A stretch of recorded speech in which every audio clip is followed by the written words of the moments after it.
یہ سوال کیا ہے کسی نے، السلام علیکم ورحمۃ اللہ وبرکاتہ۔ وعلیکم السلام ورحمۃ اللہ وبرکاتہ۔ استاد محترم، دونوں ابروؤں کے درمیان ناک کے ابتدائی حصے سے مرد کے لیے بال کاٹنا جائز ہے یا نہیں؟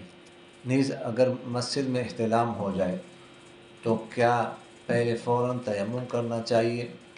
دیکھیں، ویسے تو یہ ابروؤں کے بال کاٹنا تزئین کی خوبصورتی کے لیے یہ تو جائز نہیں ہے، ٹھیک ہے جی۔ البتہ ایسے بال ہو جو کیا ہو جائے، بدنما ہو، بہت بڑے بڑے،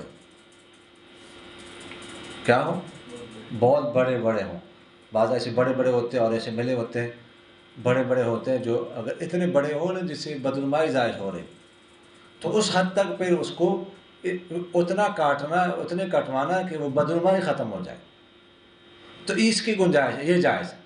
لیکن زینت اختیار کرنے کے لیے بالکل باریک کر دینا تو یہ جائز نہیں ہے۔ یہ بس مسئلہ سمجھ آ گیا۔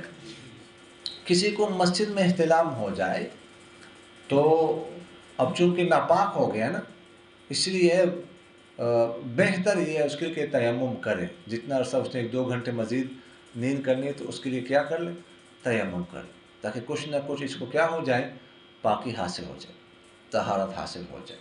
ٹھیک، نہ بھی کر لے تو اس کو مطلب ہے کہ گناہ نہیں ہوگا، لیکن جلدی جلدی پر اس کو مسجد سے نکلنا چاہیے۔ نیند ہے تو ٹھیک ہے، اس کے علاوہ مزید یعنی فارغ وہاں پر بیٹھے رہنا یہ درست نہیں ہوگا۔ سمجھ آ رہی ہے؟